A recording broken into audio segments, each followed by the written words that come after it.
I think you're breaking my arm. You're breaking my heart. Oh, you guys are all the same, aren't you? Big stuff who's wearing a badge. Let me at you without it. Just you and me.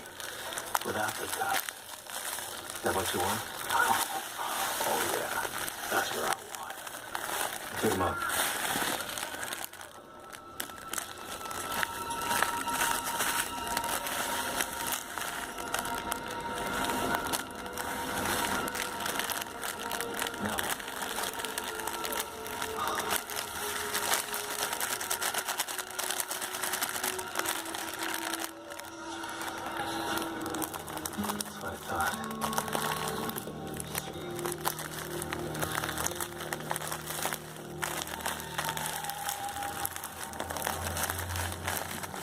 Did I tell you, Connie? But you promised. What did I tell you? Let me do it again. And again, and again, and again. Until one day, I can't make the decision for you. But you are not alone. I am going to be right by your side in court.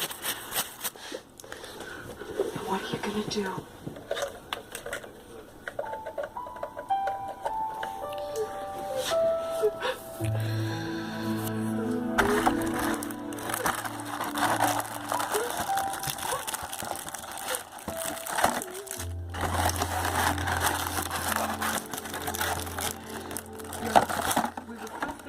Be held without bail because he is a repeat offender and has a long history of violence. This is a domestic dispute, Your Honor. It's not a capital case. We are anxious that it doesn't become one. I object. That was uncalled. Settle down, counsel.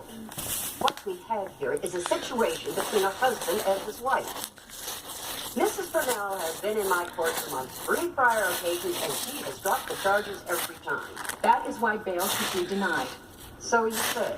Your Honor, Mrs. Burnell has lived in fear for too long.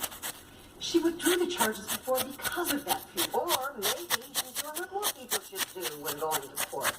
Maybe she was trying to work things out with her husband. That's ridiculous. Miss Cahill, you are very close to being cited for contempt. How do I know Mrs. Burnell will not drop charges again? I assure you it won't happen this time. Miss Cahill, I have murder, rape, and robbery coming in here this afternoon. I will not have my time wasted with a woman who will not resolve her problems.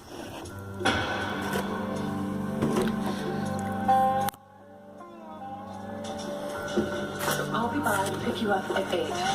Anything in the meantime, you call me. Okay, I promise. Tomorrow.